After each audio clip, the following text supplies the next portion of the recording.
की जो शिवरात्रि आती है, मासिक शिवरात्रि, इस मार्गशीर्ष मास की मासिक शिवरात्रि 18 तारीख को मासिक शिवरात्रि हो जाएगी।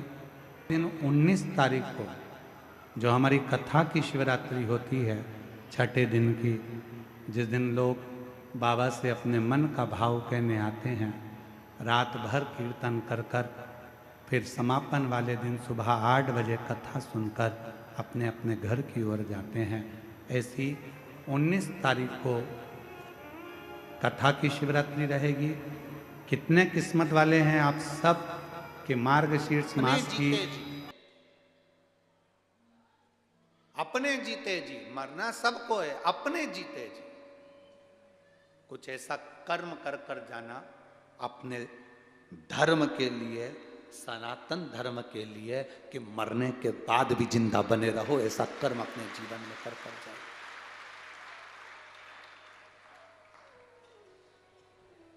कुछ अच्छा कर्म कर कर जाओ, अपने जीवन को सार्थक बना कर जाओ, सनातन धर्म के प्रति जागरूक बन सके।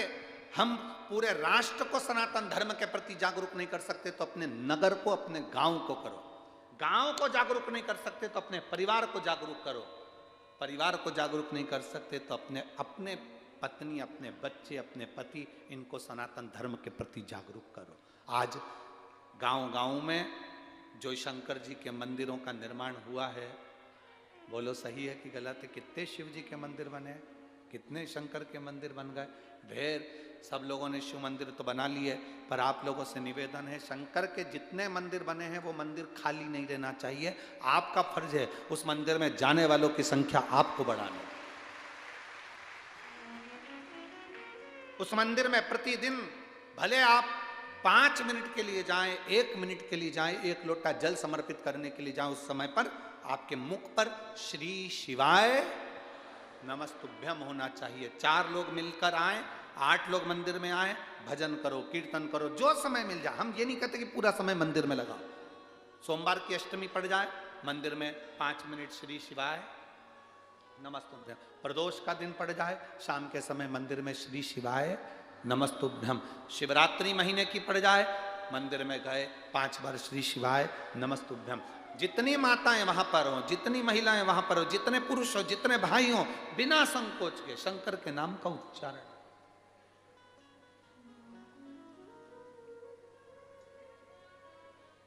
जितना बन सके सनातन धर्म को जागरूक करना है, सनातन धर्म को अग्रण्य रखना है, शिव भक्ति की ओर अग्रण्य रखना है। अच्छा, ईमानदारी से बोलो, अब मंदिर तो बन गए शंकर जी के, पर उसमें कोई नहीं जाए तो अपना दिल दुखे कि नहीं दुखे? शिव मंदिर तक जागरूकता आपको देना है कि हमको 1 लोटा जल चढ़ाना। हमें किसी के कहने में नहीं आना, हमें किसी के भटकाव में नहीं जाना। लोग भटकाएंगे, बहुत आएंगे। आपके जलगांव में भी ढेर सारे आएंगे, बहुत अकल देने वाले आएंगे, क्योंकि आज के जमाने में अक्लमंद ही पैदा हो रहा है। सियोर वाले जैसा पगला तो कभी कभी पैदा होता है, पर आज के जमाने में अक्लमंद ज्यादा पैदा होता है। तुरंत कहेंगे क्यों जा रहा है शंकर जी के मंदिर, क्या होता है, क्यों जा रहे हो, शिव महापुराण में क्या मिलता है। जो तुमको इस प्रकार की अकल दें उसको कह देना, तेरे से बोला, तेरे से कहा कि तू हमको अकल दे, तेरे से कहा कि तू कुछ हमको बोल, हम तेरे से नहीं कह रहे तो तू हमसे मत कह, हमारा भजन हमें करने दे, हमारी भक्ति हमको करने दे। श्री शिवाय नमस्तुभ्यम। हमें क्या करना तेरे से? क्या किसको रोइए चादर तान के, क्या किसको रोइए चादर तान के सोइए। बोल बम का नारा है, बाबा एक सहारा है। प्रयास करना। और दूसरा निवेदन, आप यहां बैठी हुई जितनी भी मेरी बेटियां हैं और जितने मेरे बेटे यहाँ बैठे हैं, जितनी मेरी बेटियां बैठी हैं, उनसे एक निवेदन जलगांव की पवित्र भूमि से करूंगा, प्यार वाली शादी मत करना, जिम्मेदार वाली शादी करना।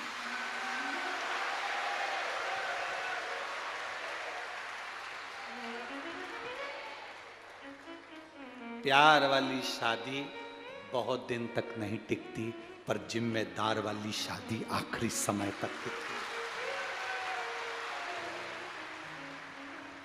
थोड़ी सी बॉडी शॉडी देख के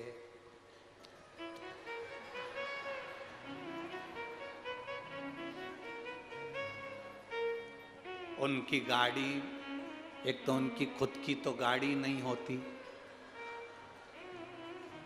तुम्हारी गाड़ी सुधरने जाती है, वही गाड़ी, वो पेट्रोल तुम्हारा, गाड़ी तुम्हारी, और वो उस गाड़ी को सुधार कर एक बार घुमा कर देखते हैं सही चल रही कि नहीं चल रही। इतने में तुम दिख जाते हो और तुम्हें बिठाकर 10-20 रुपए की चाउमीन खिलाकर तुम्हें फंसा लेता है और बाद में तुम्हारी जिंदगी नाश कर देता है।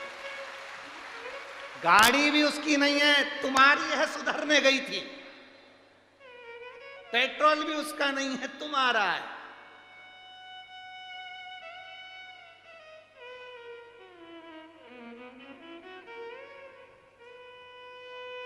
एक संकल्प ले लो अपने भीतर कि हम हमारे सनातन धर्म को नहीं छोड़ सकते, हमारे माता पिता को हम कन्यादान का मौका देंगे, हमारे माँ बाप को हम लज्जित नहीं होंगे।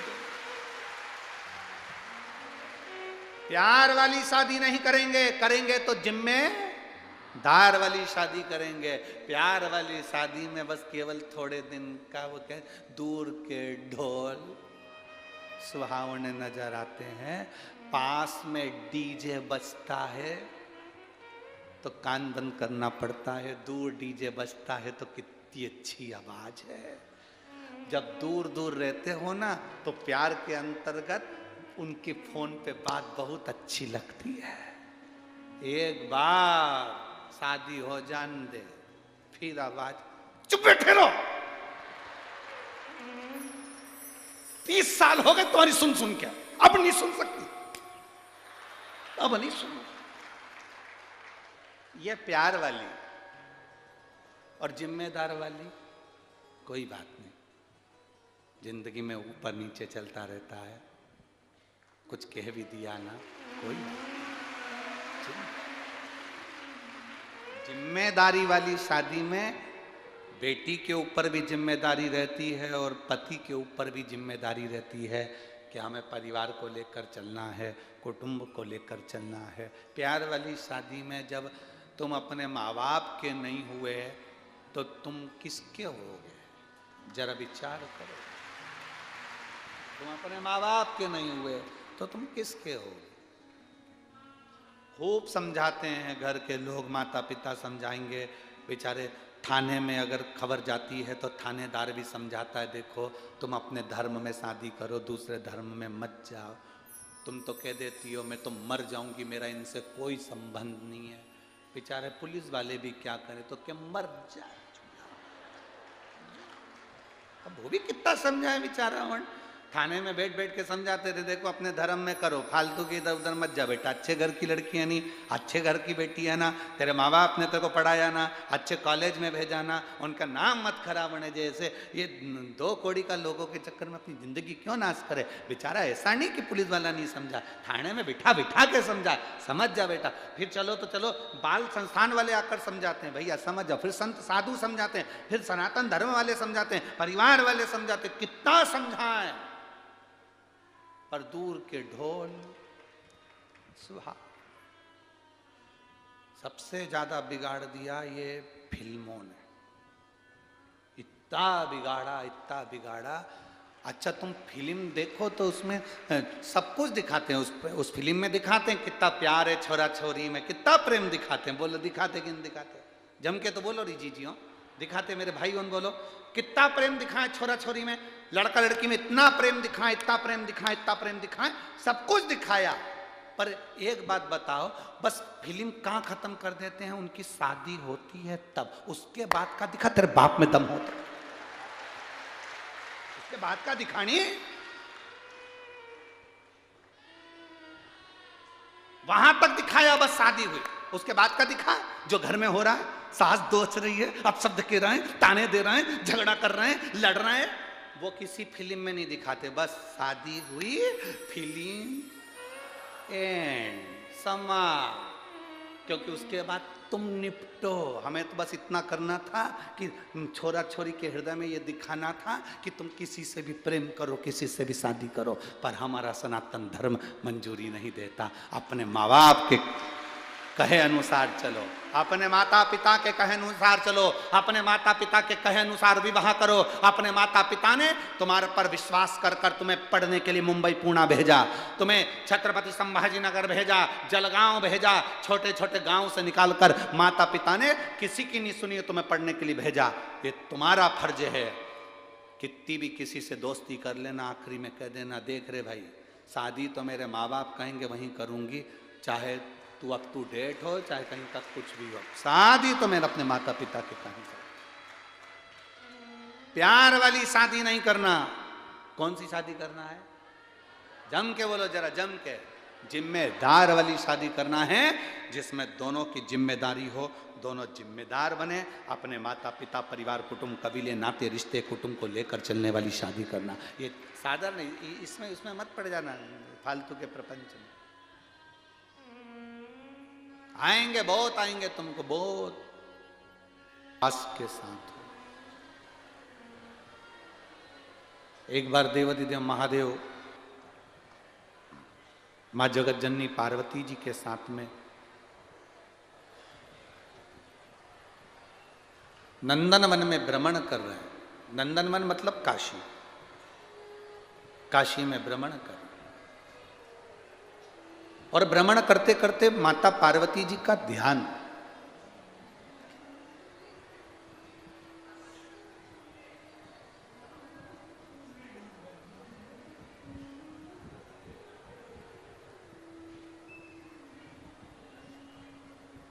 चिताभस्म की ओर स्थिर हुआ। एक बात ध्यान रखना, काशी को महाशमशान भी कहते हैं।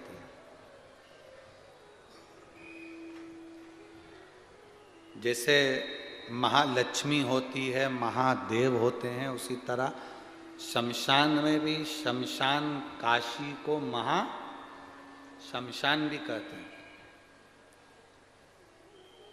विरक्ति, ज्ञान, वैराग्य, ये सब काशी में निरंतर रमण करते रहते, निरंतर निरंतर। देखा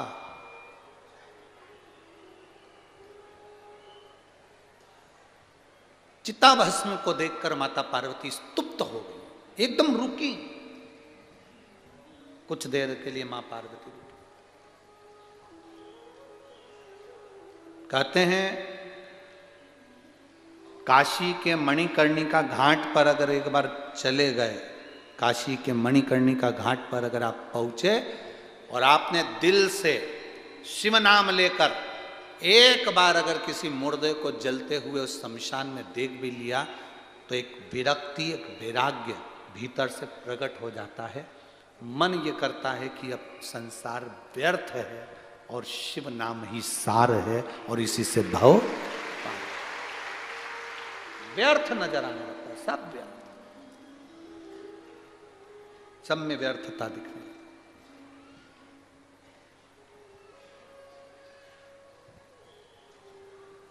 जैसे आप लोगों ने मकान बनाया होगा, घर बनाया होगा, तो खिड़की और दरवाजा मजबूत रखते हो कि नहीं रखते हो? जम के तो बोलो जरा, रखते हो ना? खिड़की भी मजबूत, क्यों? कोई चोर ना घुस जाए। जरा जाली वाली लगी कि नहीं लगी? दरवाजा लगा कि नहीं लगा? दरवाजा भी मजबूत, कोई अंदर प्रवेश ना कर जाए, कोई घुस ना आ जाए। खिड़की और दरवाजे मजबूत होना चाहिए, कहीं उसके अंदर कोई प्रवेश ना कर जाए। उसी तरह शिव महापुराण की कथा कहती है, जब माता पार्वती जी स्तुप्त हो जाती हैं चिताभस्म को देखकर, तो देवाधिदेव महादेव माता पार्वती को हाथ पकड़कर हिलाते हैं। पार्वती, हुआ क्या? क्या हुआ? पार्वती जी कहती हैं, ये चिताभस्म को देखकर मेरे मन में भाव उत्पन्न होता है। संसार मिथ्या, सब मिथ्या, शिव कहते हैं पार्वती ऐसा नहीं, मृत्यु लोक में जन्म लेने वाले मनुष्य को अपने कर्म पूरे करना पड़ेगा और कर्म पूरे करने के बाद वो मेरी शरणागति में आ सकता है। कोई तुमसे कह दे साधु बन जाओ, कोई तुमसे कह दे संत बन जाओ, कोई तुमसे कह दे तुम अपना घर छोड़ दो, परिवार छोड़ दो, नाते रिश्ते छोड़ दो, कुटुंब कबीला छोड़ दो, जाओ तुम तो कोई बाबा जी के साथ में मिलकर बाबा बन जाओ, ना ना ना ना। शिव महापुराण कथा कहती है इससे कोई सार तत्व नहीं है।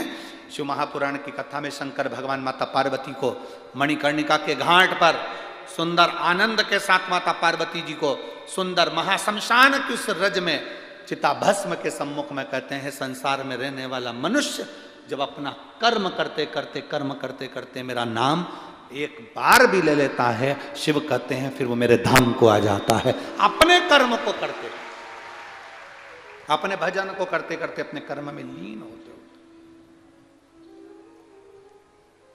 जो मुझे भजता है वो मेरे पास है। हम अपने कर्म से वंचित ना हो, हम अपने कर्म में लगे रहें, भगवती स्मरण में लगे रहें। तुम्हारा जो काम है, दुकान है, धंधा है, पानी है, खूब करो। खिड़की मजबूत होना चाहिए, दरवाजा मजबूत होना चाहिए, अंदर हवा प्रवेश ना करे, अंदर चोर प्रवेश ना करे। शिव महापुराण की कथा कहती है ये नेत्र, ये मुख और ये कर्ण, ये हमारी खिड़की है। सबसे मुख्य है हमारे ये कान, ये वो खिड़की है, वो दरवाजे हैं जिससे हमारे भीतर निंदा प्रवेश करती है, जिससे हमारा मन भटकता है, जिससे हम हर कहीं जाना पसंद कर जाते हैं। इन कानों को सही जगह रखो। जहां तुम्हें लगे शिव की निंदा हो रही है, कथा की निंदा हो रही है, शिव पुराण की निंदा हो रही है, शिव भक्त की निंदा हो रही है, किसी अन्य व्यक्ति की निंदा हो रही है, उस जगह पर अपने कानों को बंद कर कर वहां से दूसरी जगह चले जाओ, पर निंदा को श्रवण मत करो। इससे जो हवा प्रवेश करेगी वो हमारे भीतर के विश्वास को तोड़ देगी, हमारे भीतर के भरोसे को तोड़ देती, हमारे भीतर के विश्वास को तोड़ देती।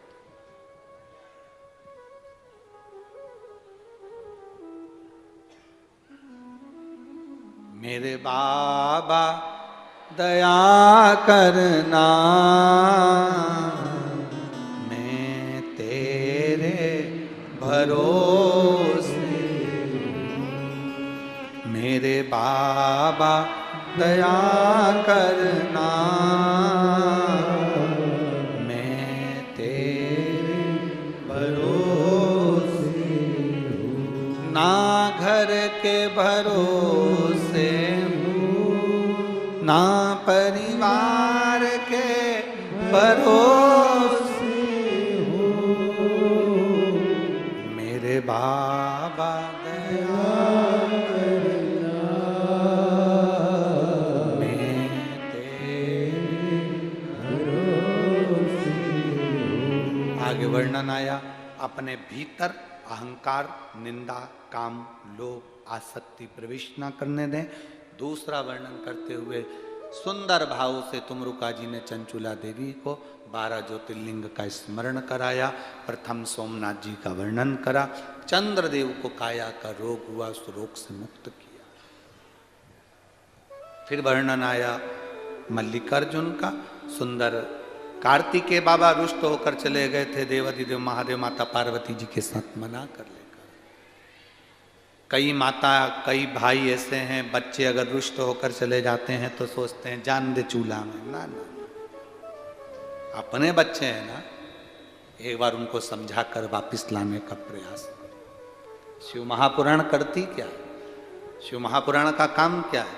वो यही करती है, जो भटक जाते हैं, कोई ने कह दिया वहाँ चलो वहाँ ऐसा चमत्कार हो रहा है, वहाँ चलो वहाँ ऐसा चमत्कार हो रहा है, कोई कहेगा वहाँ पर ये चढ़ा दो, कोई कहेगा वहाँ पर वो चढ़ा दो। शिव महापुराण ने ये सब जितने जितने ये चमत्कार फमत्कार होते हैं, शिव पुराण ने सब बंद कर दिए। शिव पुराण ने केवल एक काम करा, अपने अंदर शंकर की भक्ति को जगाओ, अपना कर्म करो, मेहनत करो और एक लोटा जल शिव जी को समर्पित करो, सब बंद।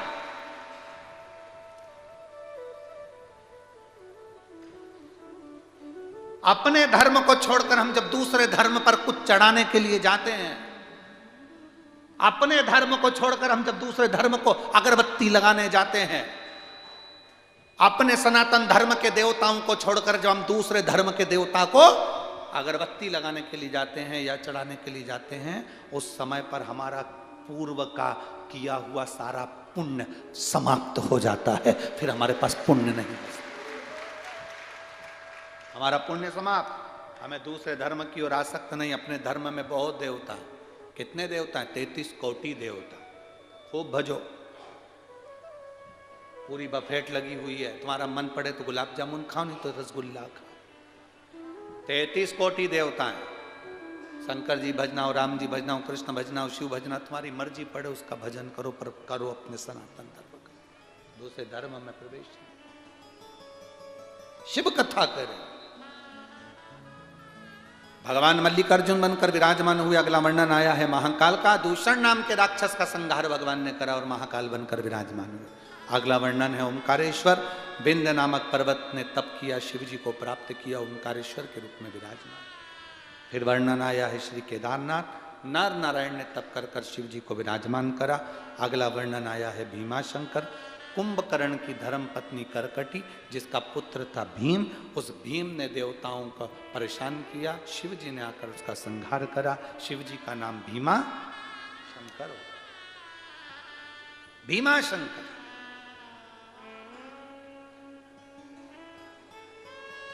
बहुत किस्मत वाले लोग हैं महाराष्ट्र में।